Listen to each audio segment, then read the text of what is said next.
Na, kasama mong natatrap. Diego Bandido! Go Diego! Go Diego!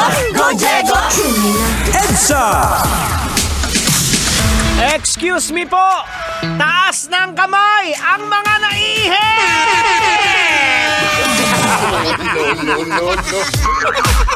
Ramdam mo rin ba, Boards, ang nararamdaman ko? Ihing-ihi na ako. Aray!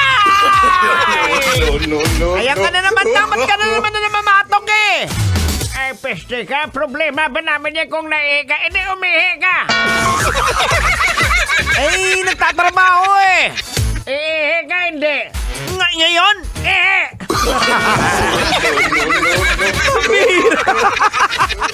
Ang saklap naman nun, pupwersahin kang umihi. Ano yung pag sa bata? Hoy, umihi ka! Psst, psst.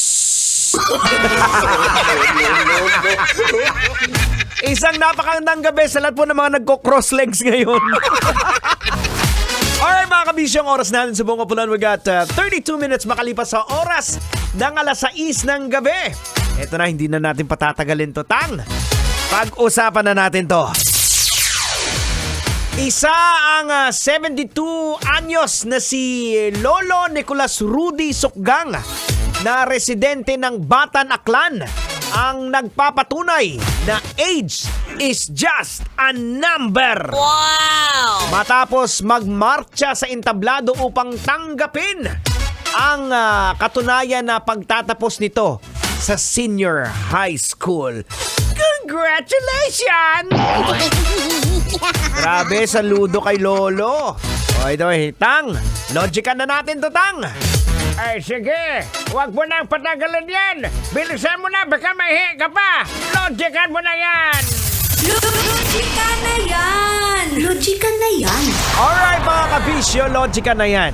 Anong leksyon ang ating mapupulot? Anong aral ang ating madudukot? Boards! Kailangan ba bang i-memorize yan? Basic. Boards, ito dapat ang basic sa lahat.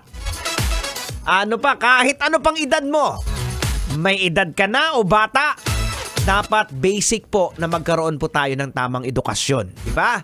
Na hindi pa huli ang lahat sa isang taong porsigido. Yan po ang malinaw na mensahe ni Lolo.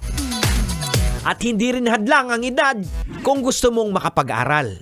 Yan ang dapat na basic na kaisipan.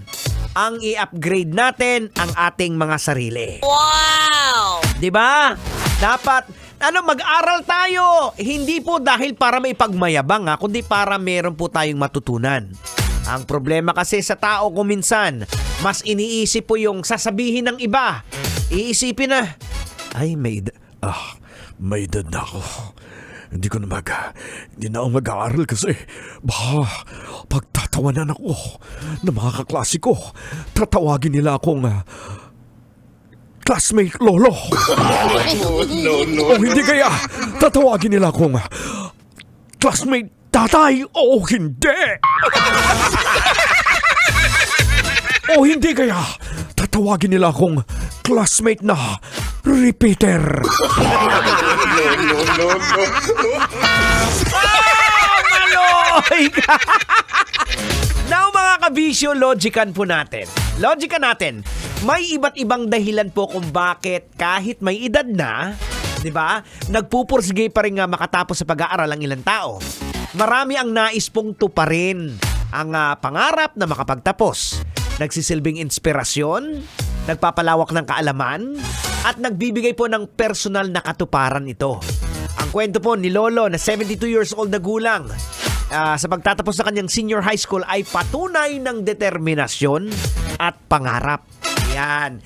Hindi kagaya sa kilala mo, Boards. Puro lang pangarap, walang determinasyon. Kaya hanggang ngayon, ano, Tang? Ay, kailangan pa bang i-memorize yan? Basic! Tambay! Puro lang pangarap, walang determinasyon. Ang tawag dyan, tambay. Aragoy! Maloy ka nagkalot na naman sa siya ulo. Inigo, kanoy, sa tingkoy.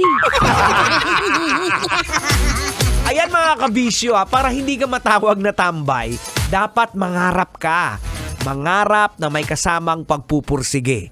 Hindi yung puro pangarap na, ano hinday mo? Makapulot ka ng diamond sa daan?